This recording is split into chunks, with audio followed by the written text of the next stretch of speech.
Assalamualaikum warahmatullahi wabarakatuh. Waalaikumsalam. Apa kabar saudaraku? Mudah-mudahan Anda semua dalam keadaan sehat walafiat. Sekarang saya berada di daerah Cibubur Country dengan Mas Kohar Kahler. Sekarang mungkin agak asing nama Mas Kohar. Tapi dulu tahun berapa Mas? Saya 90-an 2000-an. 92.000 nama Mas Kohar. Bes.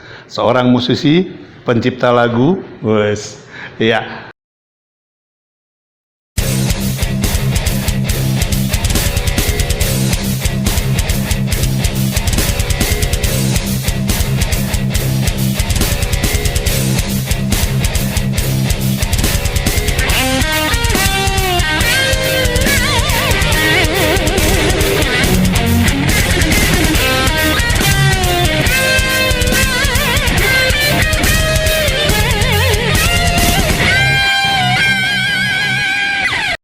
Apa kabar Mas Kohar? Alhamdulillah baik.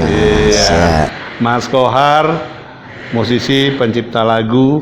Dulu mungkin pernah tahu lagunya Mayang Sari, Mas. Betul. Mayang Sari dan lain-lain, nanti kita ngobrol dengan Mas Kohar. Ya, Mas Kohar, awalnya kan dulu agak susah tuh Mas. Nek, masuk menjadi seorang pencipta lagu atau musisi nggak segampang sekarang. Betul. Itu gimana Mas? Mas Kohar bisa terjun ke situ? Memang kalau mungkin ya kalau musisi zaman dulu itu prosesnya sangat panjang sampai bisa masuk dapur rekaman. Iya. Contoh saya basicnya kan main band dari daerah, festival ke festival, sampai akhirnya ke Jakarta. Di Jakarta pun itu kayak seperti dites meskipun nggak formal ya, karena seluruh Indonesia itu musisi ngumpul di sini. Wes. Iya. Ada ribuan mungkin jutaan saya nggak tahu itu. Nah, jadi dari sekian banyak orang itu seperti diseleksi lah, tapi tidak formal. Sampai kalau yang menurut mereka layak, baru mereka akan nengok kita.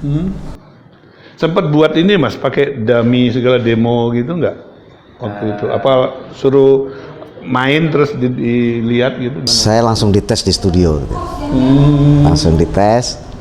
Menurut dia layak, dia pakai. Kalau nggak layak, di-cut. Proses dari masuk Jakarta sampai mendapatkan sebuah proyek itu berapa lama? Saya alhamdulillah karena mungkin saya fokus di main gitar waktu itu. Dari festival ke festival. Dulu dari Jawa Timur saya ke Bandung dulu. Dari Bandung baru ke Jakarta.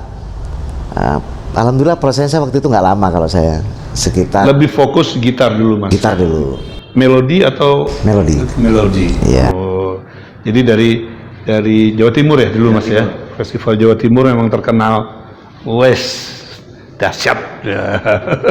Tempatnya rocker zaman dulu ya. Iya. Nah, masuk Jakarta, terus sebagai player dulu atau langsung pencipta Mas? Saya sebagai player dulu. Player. Iya. Oh ya, dari Jawa Timur saya ke Bandung dulu. Oh Bandung, ya. Ke Bandung, karena waktu itu informasi nggak seperti sekarang. Iya. Saya manual, jadi saya ke Bandung dulu karena nggak ada link di Jakarta. Oh, iya. Bandung kan tempatnya fashion, tempatnya artis, tempatnya musik waktu. Saya ke Bandung lah, sekitar 2 tahun lah di Bandung. Jadi orang Jakarta ngerti Mas Kohar dari Bandung? Awal-awal ya. Apalagi saya itu gampang menyesuaikan. 2 tahun di Bandung, padahal saya orang Jawa. Saya ke Jakarta, logatnya Nyunda. Jadi taunya dari Bandung. Dari Bandung. Iya. Tapi kan muka nggak cocok jadi orang Bandung. Iya. Dulu lebih banyak main di band atau apa free gitu Mas? Cabutan gitu Mas? Waktu di Jawa saya main band lah, ada grup lah gitu. Ya biasalah proses ganti-ganti. Di Bandung juga bikin band. Memang basicnya dari ngeband. Band. Ya, band-band festival lah. Rock dulu Mas ya.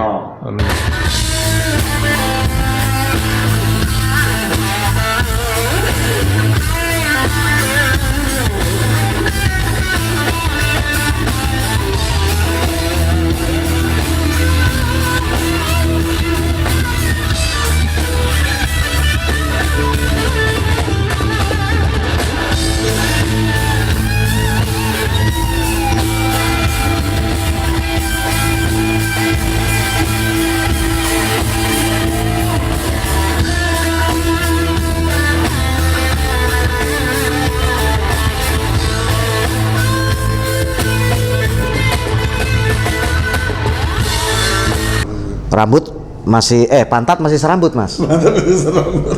Oh, rambutnya masih segini lah. Oh, iya. Jadi kalau main masih gini-gini. Oh, masih. Nutupin malu. Ya, rock pindah tiba-tiba menciptakan lagu yang bukan rock gitu, Mas. Yang meledak lah itu waktu itu. Itu saya juga waktu itu nggak kepikir, Mas. Karena waktu itu saya berangkat dari seorang katakanlah gitaris rock lah. Saya nggak bisa bikin pop. Nah, itu tiba-tiba gitu, Mas, gimana? Nah, cita-citanya pengen bikin band kayak yang kebule-bulean, kira-kira gitu. Iya.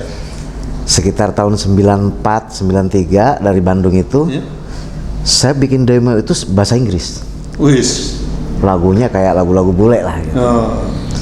Bikin demo, cita-cita saya itu. Saya tawarin beberapa label, kaset saya, demo saya dilemparin, Mas. Lo kalau main begini katanya jangan di sini. Lah, saya berpikir emang saya salah main seperti itu. Bikin demo ditolak di mana-mana. Akhirnya saya udahlah. Waktu itu ketemu teman-teman termasuk Kang Deddy Dores, Indra Sleng. Coba lu ngisi aja deh, ngisi sebagai gitar player di project-project mereka gitu. Akhirnya karena demo saya ditolak, saya setengah frustasi lah bikin band. Ya bahasa anak mudanya udah canggih-canggih ditolak gitu kan, kira-kira gitu. Akhirnya ya saya jadi gitar player untuk mengisi rekaman lagu-lagu selorok waktu itu. Saya belum jadi arranger, belum menjadi pencipta lagu. Masih menjadi player aja ya gitu. Nah, tiba-tiba jadi arranger gitu. Apa itu lagu pertama atau ada lagu sebelumnya, Mas? Kalau untuk industri rekaman yang benar gitu, label itu pertama kali saya bikin lagu pop. Lagu pop. Baru belajar ceritanya. Nah, ceritanya itu, tapi saya udah jadi arranger ya, udah aransemen. Ada aransemen. Saya waktu itu kan memang banyak ngisi gitar di Blackboard. Dulu Blackboard, wah gila lah gitu. Artis top di situ semua. Jadi saya waktu itu si bosnya Pak Iwan Sastriwijaya itu bilang, lu coba bikin deh buat Mayang, katanya. Mayang siapa? Saya tahu sih gitu kan. Cuman Mayang Sari katanya. Waktu itu yang bikin ada Bujana, Anang dan lain-lain lah. Waduh, saya bilang nggak bisa saya bikin lagu kayak gitu. Kalau metal saya bisa. Saya bilang gitu. Akhirnya beberapa teman seperti Yoni Dores, adiknya di Dores bilang, lu coba deh pasti bisa. Ya udah deh, cobain deh. Saya bikinlah lagu itu. Bikin, udah jadi sebisa-bisa saya kasih. Ini jadi tapi jelek banget lagunya. Saya nggak bisa bikin lagu ini. Itu di saat waktu itu produser bilang, kamu juga yang bikin aransemen. Waduh, saya biasa aransemennya tuh full distorsi gitu kan. Saya coba juga deh, mungkin bagus gitu kan. Saya coba lah waktu itu dengan pemain-pemain baru, Mas. Setelah jadi, di mixing, mereka meeting, ternyata lagu itu dijagoin. Saya kaget juga, perasaan jelek gitu kan. Kok jadi lagu jagoan, dan alhamdulillah meledak dari zaman itu. Itu lagunya judulnya Tiada Lagi. Setelah Mayang kan terus beberapa buat untuk beberapa penyanyi juga, Mas. Sebelum Mayang itu saya udah buat musik untuk lagu-lagu label Akurama Record. Penyanyi Malaysia, Poppy Mercury, artis-artis dia lah itu. Dulu kan lagi marak orang kita nyanyi gaya Malaysia. Gitu. Inka Christy. Nah, Inka Christy Musika. Oh, Musika. Tapi sempat buat untuk dia juga. Oh. Di Akurama saya mengaransemen hampir semua artis dia. Nah, baru ke Blackboard. Blackboard ngisi gitar, akhirnya jadi arranger. Tapi tetap ciri khas Mas Kohar dengan melodi rocknya ada kan? Ada, harus ada, Mas. Proses atau perjalanan menjadi musisi dulu dengan sekarang, Mas Kohar ngeliatnya gimana? Mungkin bedanya kalau dulu keterbatasan informasi dan media ya. Media internet kan belum ada, jadi segala sesuatunya itu kayaknya masih manual, masih door to door lah. Bedanya Kalau zaman sekarang memang medianya banyak. Kalau dulu kalau nggak bagus sekali nggak bisa rekaman. Karena sekarang mungkin medianya banyak ya, medsos segala macam. Yang saya lihat sih ya nggak perlu bagus, mereka sudah bisa share kemana-mana. Informasi lebih banyak. Mungkin kreativitasnya nambah. Cuman bedanya mungkin musisi zaman dulu itu lebih ke kualitas. Ya, kualitas harus bagus, main harus bagus, baru bisa diterima di label. Ya, bedanya hanya itu sih. Mau nggak mau seperti kita ini juga harus update. Karena zamannya beda lah. Zamannya beda. Iya. Tapi Mas Kohar tetap masih berkarya kan? Insya Allah masih. Saya tetap berkarya karena memang itu udah passion saya. Ada job nggak ada job saya berkarya. Itu tips untuk para musisi muda. Jadi sama juga dengan penulis, ada job nggak ada job tetap nulis. Tetap nulis. Memang bidangnya itu. Bidangnya itu.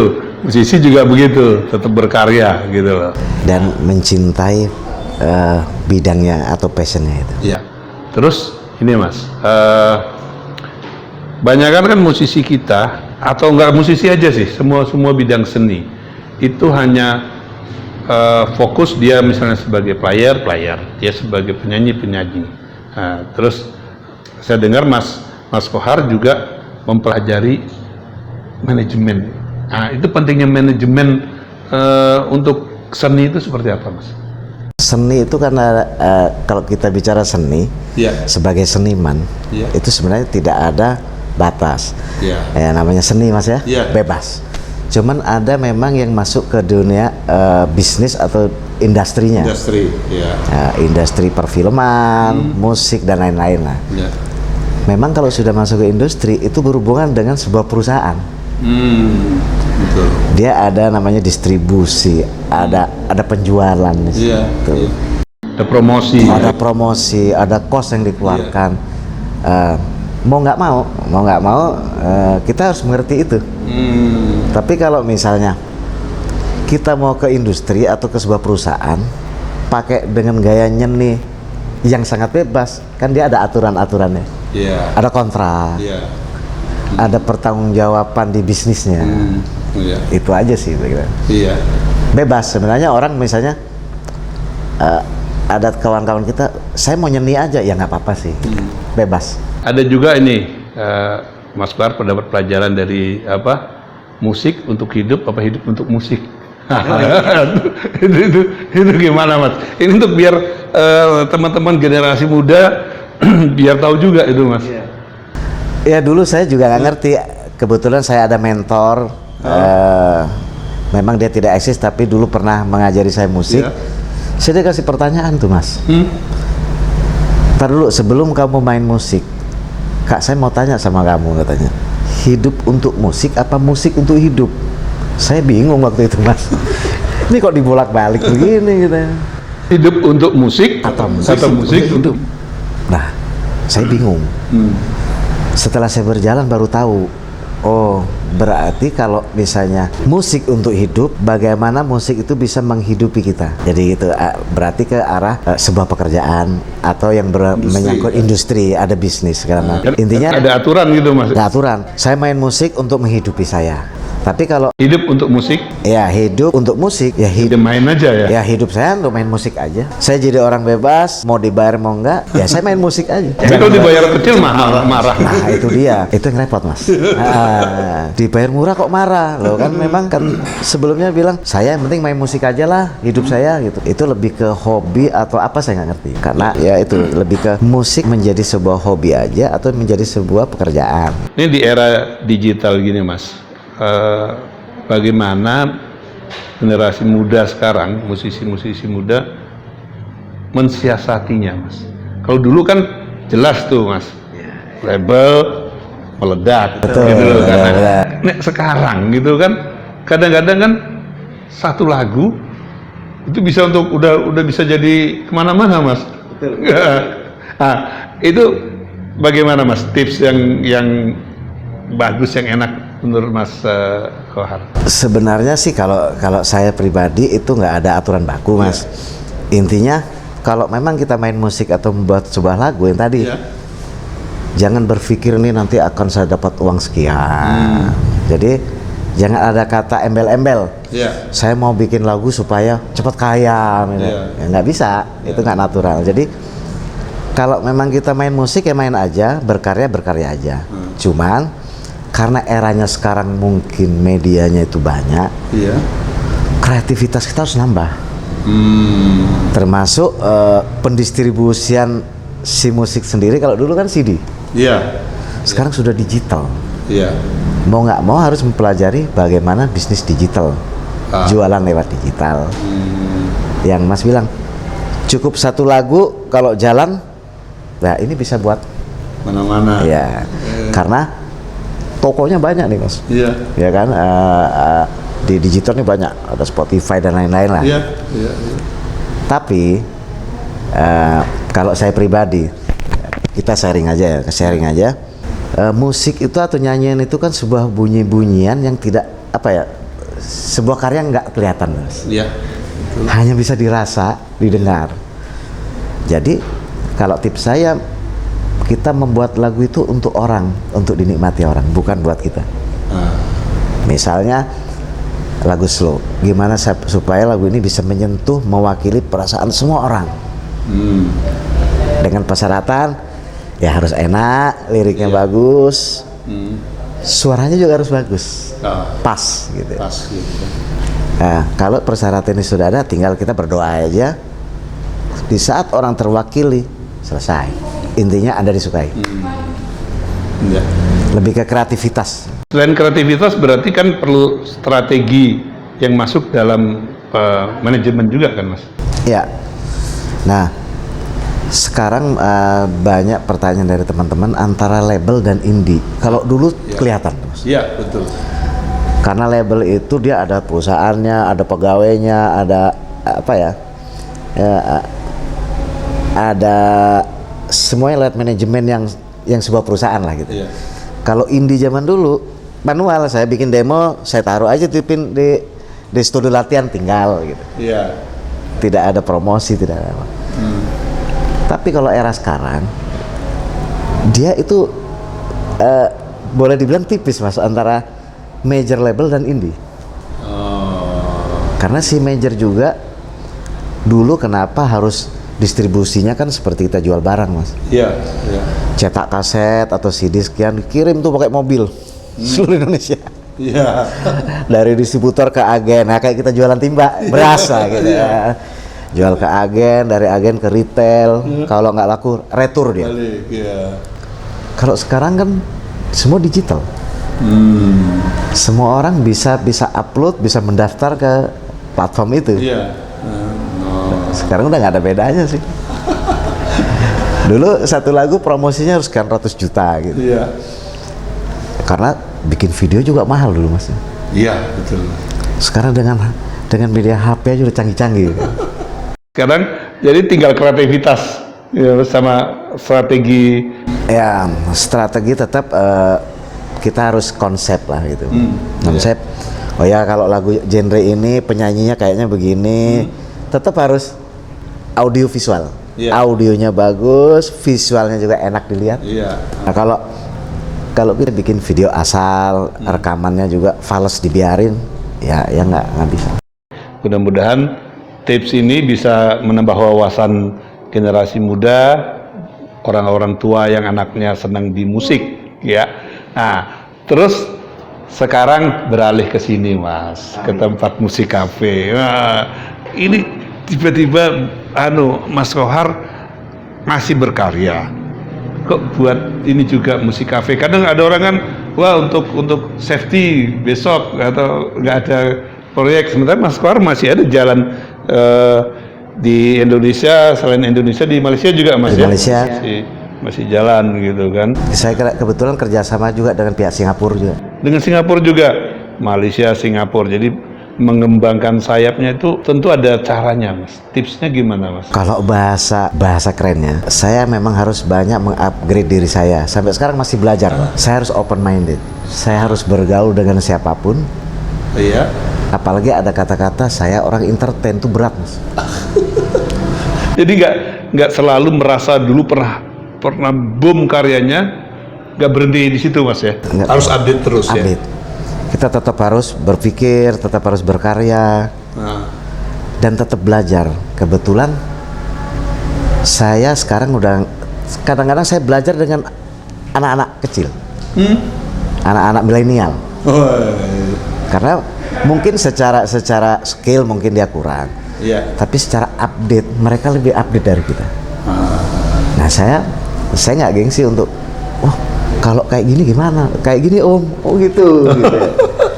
Nggak masalah, saya belajar dengan anak milenial, dengan anak-anak muda gitu. Karena saya harus open dengan siapapun. Ya itu tadi Mas, dengan kata-kata orang entertain, menurut saya sih, tapi lain nggak tahu. Itu berat. Karena kita sebagai entertainer kan. Iya. Ya entertainer menyenangkan orang, tidak milih-milih temen. Iya. Kadang-kadang misalnya gini, saya kan gitaris, masa gue bergaul sama pegawai bank, ya kan nggak bisa gitu lah. Iya. Alhamdulillah saya pakai konsep silaturahmi dengan siapapun, dengan sesama musisi, dengan teman-teman yang memang di kantoran, dengan teman-teman yang freelance, sampai saya berteman dengan tukang bajai, tukang kuli bangunan. Saya ngobrol-ngobrol aja. Jadi nggak membatasi diri. Saya tidak mau membatasi diri, karena kadang-kadang saya mendapatkan sesuatu dari situ yang saya nggak punya. Kembali ke musik cafe ini, Mas. Itu awalnya tercetus gimana, Mas? Apa memang untuk posko tempat kumpul para seniman musik atau gimana? Awalnya itu saya suka kuliner. Jadi saya itu nyobain makanan di mana-mana. Ya kita ada rezeki lebih, udah nikmatin. Ajak keluarga, ajak temen gitu. Ayo ngopi di sini, kita cobain makanan ini. Itu rutin saya tuh. Jadi satu saat, ada masukan dari teman. Musik, kuliner, fashion, dan ini kan termasuk lifestyle semua. Satu kesatuan. Saya mau santai, nyari kafe yang enak, pengen ada musiknya, menunya cobain yang ini gitu. Kira-kira gitu supaya keren, pakai bajunya yang keren dikit lah, fashion, kira-kira gitu. Kebetulan saya suka mencoba hal-hal baru, meskipun saya nggak ada pengalaman di bidang jualan makanan, nggak ada, tapi nggak apa-apa, kita coba. Dengan dicoba, kalau nggak mencoba kita nggak tahu. Katakanlah mudah-mudahan bisa lancar, katakanlah itu gagal pun saya nggak mau nyerah. Berarti saya harus belajar lagi sama suhunya nih, permakanan permasakan gitu. Kira-kira gitu Mas, sampai ya kita bikin tempat sederhana, kafe, kebetulan ada studio rekaman. Ada studio juga. Ada studio rekaman. Dan kita untuk silaturahmi hampir setiap hari saya selalu WA teman. Apa kabar? Lagi di mana lo? Santai bang, lo kesini ngopi. Saya nggak nanya lo punya uang atau enggak. Nggak ada uang datang juga. Nanti ada kok kopinya. Sharing. Iya. Jadi nggak membatasi diri untuk sharing dengan siapapun. Iya. Termasuk sama Mas nih. Wah, ini saya suhu kan. Saya pasti banyak belajar lah. Iya, saudaraku, saya sangat beruntung sekali ketemu pencipta lagunya yang dinyanyikan oleh Mbak Mayang Sari. Mudah-mudahan perbincangan kita ini menjadi inspirasi, Mas. Amin. Dan motivasi mudah-mudahan untuk siapa saja yang melihatnya. Jadi kita sharing-sharing. Itu kan dari cerita kita, mungkin ada cerita teman-teman yang sedikit berbeda tapi mungkin sama, cuman berbeda. Itu bebas. Intinya kita tetap harus yang seniman, pemusik berkarya terus, dan jangan lupa happy. Wah, itu yang penting, happy. Setiap hari harus ketawa. Saya nggak ada orang aja ketawa Mas. Jadi kata temanku, nggak sesuai tongkrongan lo kata gitu. Saya kalau harus wajib ketawa, kalau datang ke tempat saya wajib happy, ketawa-ketawa. Kalau hati senang, otomatis kita kan enak untuk berpikir. Betul, Mas. Ya. Jadi jangan ruwet-ruwet lah, ruwet biasa lah gitu. Tapi yuk kita minum kopi, ketawa sambil cerita, biar Ancol kelihatan, ya kan? Pulau Bali kelihatan dari sini. Iya, oke, menarik sekali. Kapan-kapan nanti kita ngelihat kuliner di Musik Cafe seperti apa. Ya kan sekarang habis pandemi perlu perbaikan semua, Mas ya. Iya, perlu kita perbaikan sambil mengevaluasi kemarin kurangnya apa. Ya.